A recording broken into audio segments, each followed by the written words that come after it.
नमस्कार साथियों, स्वागत है आप सभी का इकोनॉमिक्स इनसाइट्स पर। मैं हूं निखिल वर्मा और आप हमारे साथ में हैं अर्थशास्त्र का बहुत ही बेहतरीन टॉपिक पढ़ने के लिए। दोस्तों, मैं आपको बता दूं कि जहां तक मैंने पिछली वीडियो में आपको बताया था, आज का जो वीडियो होने वाला है उसी के आगे होने वाला है। उसमें मैंने आपको जो लॉ ऑफ डिमांड है वो भी बताया था, उसके बारे में कुछ जिक्र करी थी, और उसके बाद हमने मांग की लोच यानी इलास्टिसिटी ऑफ डिमांड के बारे में बात करी थी। इनफैक्ट साथ ही साथ इसके बाद मैंने आपको बताया था कि जो मांग की लोच है वो कितने प्रकार की होती है, और जितने प्रकार मैंने आपको बताए थे सारे प्रकार का मैंने एक लाइन का डिफिनेशन आपको बता दिया था, जिसमें से जो पहला प्रकार था वो था मांग का कीमत या मूल्य लोच, और जो दूसरा था वो था मांग की आय लोच, और जो तीसरी थी वो थी मांग की आड़ी या तिरछी लोच। दोस्तों, मैंने पिछले वीडियो में यहाँ तक बात कर लिया था, और आज की जो वीडियो होने वाली है उसके आगे, तो आज की वीडियो को स्टार्ट करते हैं। दोस्तों, वीडियो स्टार्ट करने से पहले मैं आपको ये बता दूं कि उस वाले वीडियो में हमने आपको ये नहीं बताया था कि जो मांग की लोच है उसके फार्मूले क्या हैं। तो पहले मैं आपको फार्मूला बताऊंगा, उसके बाद फिर हम आगे बढ़ते हैं कि जो मांग की लोच है उसमें जो पहला प्रकार है मांग की कीमत या मूल्य लोच, उसमें कुछ डिग्रियां होती हैं, कुछ श्रेणियां होती हैं, जिनके बारे में बात करूंगा। बेसिकली 5 प्रकार की डिग्रीज होती हैं, 5 प्रकार की श्रेणियां होती हैं, वो भी हम वन बाय वन पढ़ लेंगे। तो चलिए, जो मांग की लोच है उसके पहले फार्मूले पर आते हैं। दोस्तों, मैं आपको बता दूं जो मांग की लोच है, जैसा कि आपको डेफिनेशन में परिभाषा में बताया गया था कि जो मांग की लोच होती है वो कीमत में परिवर्तन होने के फलस्वरूप मांग में जो परिवर्तन होता है वो मांग की लोच बताती है। उसको मैंने क्या किया, एक फॉर्म में यानी एक फार्मूले के फॉर्म में मैंने आपको यहाँ पर क्या कर दिया, शिफ्ट कर दिया। देखिए कैसे।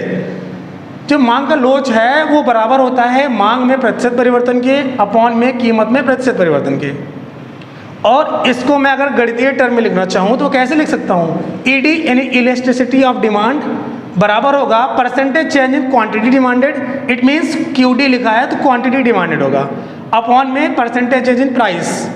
ठीक है, अब देखिए, और यहाँ पे ये जो साइन बना हुआ है इस साइन को बोलते हैं चेंज। क्या बोलते हैं? चेंज। मतलब ये जो इसको पे डेल्टा बोलते हैं, इसको कैसे पढ़ेंगे, परसेंटेज, इसको डेल्टा बोलते हैं। ठीक है, जो ट्राइंगल शेप जैसा है इसको डेल्टा बोलते हैं, इसका मतलब होता है चेंज। तो क्या होता है, एक बार फिर से देखते हैं, ED equal to percentage change in QD quantity demanded upon percentage change in price, या अगर इसको हम ऐसे फॉर्म में लिखना चाहें तो ED equal to Q delta Q upon delta P multiply by P upon Q, जहाँ पर डेल्टा क्यू की जो वैल्यू होती है वो Q2 माइनस Q1। Q1 क्या है, वो प्रारंभिक डिमांड है जो पहली बार मांग की जा रही है। ठीक, और जो Q2 है वो बाद की वाली डिमांड है, बाद वाली जो क्वांटिटी है। और उसी प्रकार डेल्टा P बराबर होता है P2 माइनस P1, मतलब जो P1 है पहले मूल्य और जो P2 है वो बाद की मूल्य। ठीक है, आई होप इतना समझ में आ गया होगा। अब हम बात कर लेते हैं कि जो मूल्य सापेक्षता, चाहे आप मूल्य सापेक्षता बोलें, ठीक है, चाहे आप कीमत सापेक्षता बोलें, हालांकि जो सापेक्षता शब्द है या मूल्य सापेक्षता बोलें उसका मतलब लोच होता है, जैसे आपको पहले वीडियो में बताया था। ठीक है, अब देखते हैं कि ये जो आपका कीमत लोच है, ठीक है, या मूल्य लोच है या मूल्य सापेक्षता है। अब ये बेसिकली इसके मैंने आपको बताया शुरू में ही 5 डिग्रियाँ होती हैं, 5 टाइप्स होते हैं, जिसमें से पहला है पूर्णतः बेलोचदार मांग। दोस्तों, ये निकल के आने का मतलब है कि इसके पीछे क्या लॉजिक है ताकि ये निकल के आया। आपको मैं थोड़ा सा इसके बारे में संक्षिप्त बताता हूँ। देखिए, जैसे मान लीजिए कि आपके पास दैनिक जीवन में बहुत सारी घटनाएं घटती हैं, जिसमें से आप क्या करते हैं, अगर आपके पास कम पैसे हैं तो आप क्या चाहते हैं कि हम कम रुपए खर्च करके ज़्यादा से ज़्यादा चीज़ों को खरीदें। और कुछ चीज़ें ऐसी होती हैं जिनमें हम क्या करते हैं, ज़्यादा पैसे तो खर्च करते हैं लेकिन हमें उसकी क्वांटिटी कम मिलती है। और ऐसे कभी कभी होता है कि हम ज़्यादा पैसे खर्च करके भी थोड़ी क्वांटिटी लेते हैं। इनफैक्ट कभी कभी ऐसे होता है कि हम कुछ वस्तुएं ऐसी होती हैं जिनकी प्राइस कितनी भी ज़्यादा या कम हो जाए लेकिन हमें वो वस्तु चाहिए ही चाहिए। और इसके साथ ही साथ ऐसे भी हो सकता है कि कुछ ऐसी वस्तुएं होती हैं जिनकी प्राइस तो फिक्स होती है लेकिन उस फिक्स प्राइस पर भी डिमांड क्या होती है, बहुत ज़्यादा भी हो सकती है, बहुत कम भी हो सकती है। तो सब कुछ बताऊँगा, और वो सब कुछ बताने वाला कौन सा होता है, डिग्री बताती है, श्रेणियाँ बताती हैं। वो कैसे, तो पहले टर्म पे आते हैं, जिसका जो नाम है पहला जो है वो है पूर्णतः बेलोचदार मांग, जिससे बोलते हैं परफेक्टली इनइलास्टिक डिमांड। अब ये क्या होता है ये समझिए। दोस्तों, ये इसमें ये होता है कि आपकी जो प्राइस होती है, किसी वस्तु की प्राइस होती है, वो चाहे घटे हो चाहे बढ़े, ठीक है, चाहे घटे और चाहे बढ़े, लेकिन उस पार्टिकुलर जो वस्तु है, जो गुड्स है, उसकी डिमांड क्या होती है, फिक्स होती है, उतनी ही डिमांड करेंगे। ठीक है, जैसे इसको आप ऐसे रिलेट करिए, जैसे आपने देखा होगा नमक, ठीक है।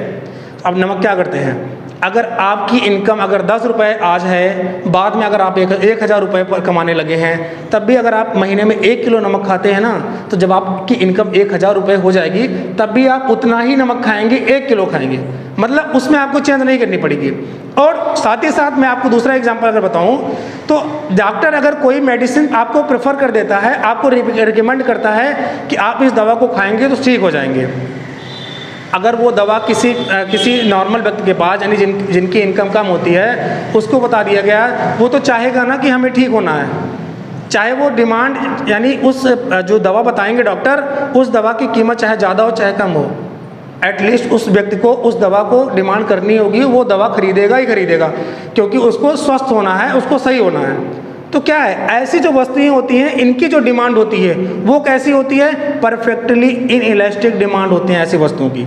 ठीक है, और मैं आपको ये बताऊं, जो परफेक्टली इनइलास्टिक डिमांड होती है, इसमें E = 0 होती है, मतलब ED जो 0 होती है, इसका क्या मतलब है कि मांग क्या है, वो स्थिर होगी, मांग उतना ही होगी। देखिए कैसे ED या E = 0 को मैं प्रूव करता हूँ कि E जो है वो कैसे 0 निकल के आती है। चलिए दिखाते हैं दोस्तों, ये आपका एक डायग्राम है, इस डायग्राम आप समझने की कोशिश करिएगा। जैसे मान लीजिए ये आपका एक डायग्राम है, इस डायग्राम में ये जो लाइन खींची गई है, ये आपका डिमांड लाइन है, ठीक है, ये डिमांड लाइन हो गई, ये आपको पहले से ही पता है, बचपन की क्लासों में पढ़े हैं। देखिए कैसे, ये OX एक्सिस है, ये OY एक्सिस है। OX एक्सिस पे मैंने क्वांटिटी को प्रूव किया है और OY एक्सिस पे मैंने प्राइस को लिया हुआ है, ठीक है।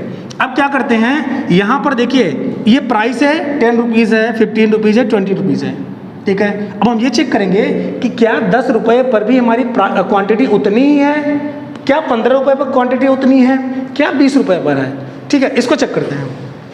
देखिए 10 रुपये हमारी प्राइस थी, ठीक है, तब भी हमारी क्वांटिटी क्या है, हम इतना ही डिमांड कर रहे हैं, मतलब 0 से लेकर के, यानी O से लेकर के 2 तक, ठीक है। अगर 2 को जगह हम Q मान लें, कुछ भी मान लें, ठीक है, तो यहाँ से यहाँ तक डिमांड की है।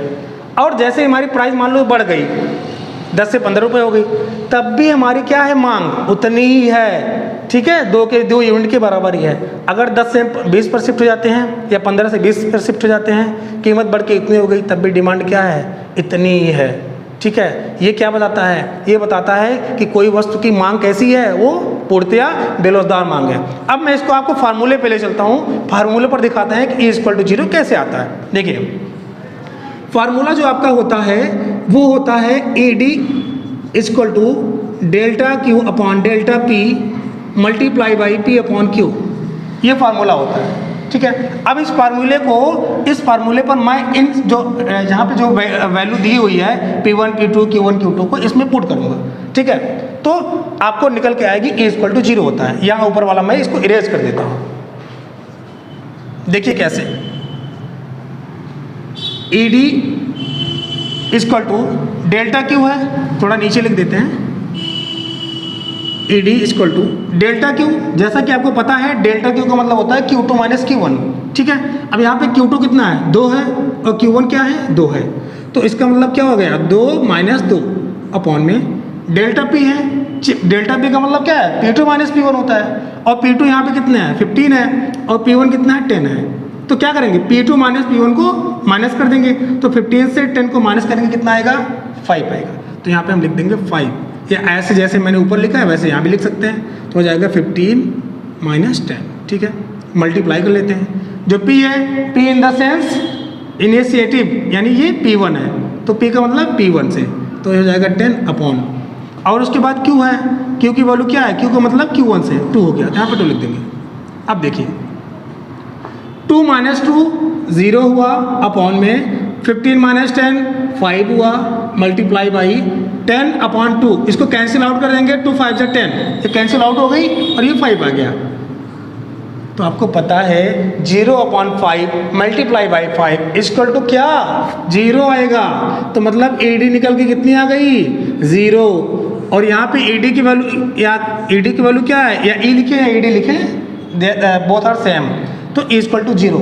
आई होप आपको ये समझ में आया होगा कि जो परफेक्टली इनइलास्टिक डिमांड होती है वो उसकी ईडी की वैल्यू 0 कैसे होती है, और कोई भी वस्तु हो उसकी प्राइस चाहे घटे चाहे बढ़े उसकी डिमांड उतनी ही होगी। ठीक है, अब इसका जो दूसरा प्रकार है वो है पूर्णतया, ये तो बेलोजदार था, अब वो रहेगा पूर्णतया लोजदार मांग।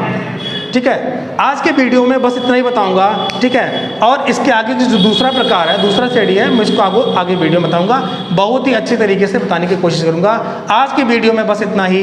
सेशन अच्छा लगा हो सेशन को लाइक कर दें, और अगर आप मेरे चैनल पर पहली बार हैं तो चैनल को सब्सक्राइब कर लें। मिलते हैं बहुत ही अच्छे टॉपिक के साथ अगली वीडियो में। और एक चीज़ और, आप इस चैनल को सब्सक्राइब तो करिए और अपने दोस्तों भी फैलाइए। क्यों? क्योंकि इकोनॉमिक्स की ऐसे अच्छे टॉपिक्स को मैं आपको इस वीडियो के माध्यम से समझाने की कोशिश करता हूँ। और क्योंकि इकोनॉमिक्स सब्जेक्ट इंटरेस्टिंग सब्जेक्ट होता है, लोगों को समझ में भी आता है, इसमें वही चीज़ बताई जाती है जो आपके दैनिक जीवन से रिलेट होती है। इकोनॉमिक्स बेसिकली यही करता है। ठीक है, तो बस आज के लिए इतना ही। अपना ख्याल रखिए, धन्यवाद।